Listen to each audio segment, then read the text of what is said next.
So, it's been a few months, and now before you go to the comments and start spamming, where have you been? I want you to consider a job application. Anyways, let's get to the video. These two high school students bump into each other in school, and she realizes that they keep crashing into each other a little too often and accuses him of having a crush on her, even though she was the one who bumped into him. She says she's joking and apologizes whilst running away. He's annoyed at her, but he picks up her hair and puts it in his pocket and heads home. This isn't going to be good, is it? Back at his house, he sealed her hair in a Ziploc bag, and he even had a whole collection of pictures of her on his wall, right next to the window as well. Imagine walking past your neighbor's house and you see this. Back to the other girl, it turns out she's been spying on him as well, through a secret camera in his room. At least it's not as bad as the previous video. Whilst he was having his makeout session with the wall, someone barges into the room. Well, it's his sister, and he asks her why she didn't knock on the door. And it looks like we have a brother-sister complex. Jesus Christ. She brings her arms out and tells him to give her a hug when she gets back home, and she looks really excited. A bit too excited, to be honest. She comments on how he looks embarrassed of his own little sister. He tells her to get off of him, since that hug was getting a bit too intimate.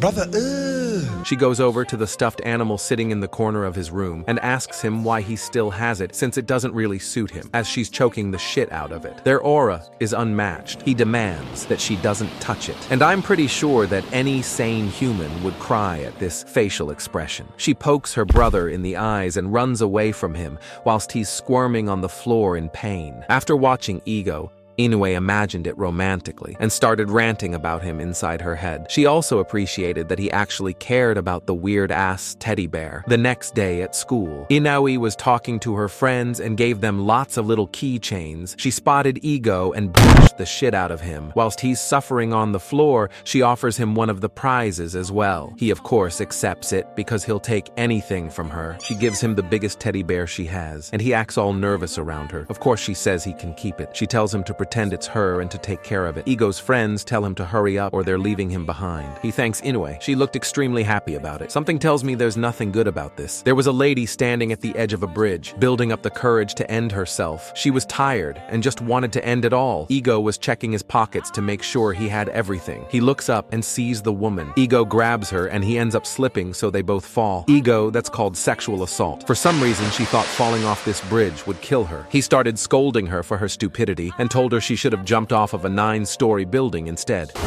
He says he doesn't know what's going on in her life, but it's not worth killing herself over, and he tells her he's happy she understands that now. She apologizes to him and brings him to her house to dry him off. He walks inside this random girl's apartment, and this is grooming if I've ever seen it. Ego was surprised by her massive house. Of course, don't be surprised if he gets kidnapped. She offers him to have a shower in her house and a spare change of clothes. After he washed all the dishes for her, she had made a bunch of food for him. She also offers him a drink. He was trying to be nice and refused, but she insisted that he didn't have to be so modest. She told him not to tease someone older than him, or she might get the wrong impression. What?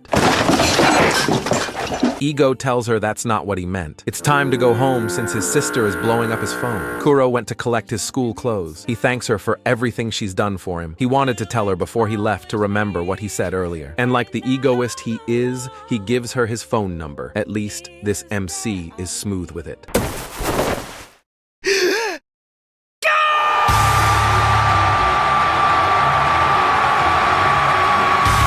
While she was putting the dishes away, she was thinking about how reliable and kind he is. She wished he could stay with her every day. What do you mean, just lock him up? Of course, we almost forgot about the title of this manga. Maybe I want that. I'm sure if he isn't pleased, I'd be happy to take his place. He finally arrives home, and his sister comes rushing in and absolutely knocks the shit out of him. They both fall to the floor, and his sister starts shouting at him, asking where he's been. She gets closer to his clothes and starts aggressively sniffing at them, and asks what that smell is. As he's somewhat regaining his senses, she asks why his clothes smell weird, and then he recalls all of the things he did at the lady's house, which makes her do the Rin pose. He attempts to explain it to her, but she runs off and tells her to wait there. She came back with towels and a mask, as if he has the cordyceps infection or something. She shoves the towels in his hands and pushes him to the bathroom. Whilst he's undressing, Yua enters the room. He reasonably tells her to get out, and tells him she's going to shower with him. Excuse me. She explains that it's only reasonable that she she washes that smell off of him, which obviously doesn't make any sense. But anyways, she takes her clothes off and tells him to hurry up. Luckily, they both have their clothes on, somewhat. She scrubs his body hard like sandpaper. He asks for her to leave the bathroom, but she avoids the question and tells him he's tiring her out. Ego asks if he's done something wrong and thanks her for watching his back. She wanted to talk to him about something. Yua asked if he has a girlfriend now. Ego was really confused about why she was asking. She noticed that his heartbeat didn't spike up. Ego asks her to stop clinging to him, but she refuses. She'll trust him this time, but she's going to sleep in his room tonight. He accepts and unattaches her from his body. Something dropped on the floor, and somehow this girl has a damn knife. Where the hell did she shove that up? It scared the shit out of him, reasonably. Ego asked her why it's here, and she explains that it was just in case she found out he had a girlfriend. Since he doesn't have one, she won't need one. She tells him he doesn't need to chase after girls, since he wouldn't be doing anything behind her back, and that she's his brother after all, and leaves. He explains everything that happened at the bridge with that other lady we met last chapter. Now they both know about her. Inoue and Yua want to kill her. The next day, we get to see Yua in school, and Ego ended up forgetting his lunch at home, so she went to deliver it to him, and finds him doing the most random things inside the classroom with his friends as she keeps watching them. She gets nervous about approaching him at school. As it turns out, she's only a psycho at home, unsurprisingly. She was waiting for him to notice her in the doorway, and somehow Inoue randomly appears behind her. She asks what she's doing here. It's actually her first time seeing her in person, rather than through the camera in his room. She notices the lunch in her hands. Inoue asks if she's his sister. She pretended she didn't know her, and she decided to call him for her. Once she realizes with that disgusting facial expression, he runs over and knocks over the table, literally doing a front flip on his way to the door, whilst his sister looks disappointed and his crush is laughing at him. Inoue tells him his sister came to him. He asks what she's doing here and tells him about his lunch. Inoue makes her flashy exit, and this is the first time I've seen Yua act like a normal person. She notices that she has the same bear toy that Ego has in his room. Yua asks Ego what her name is, and Ego tells her. He asks why, and she explains she was really kind, and he pats her head, which makes her smack the daylights out of him.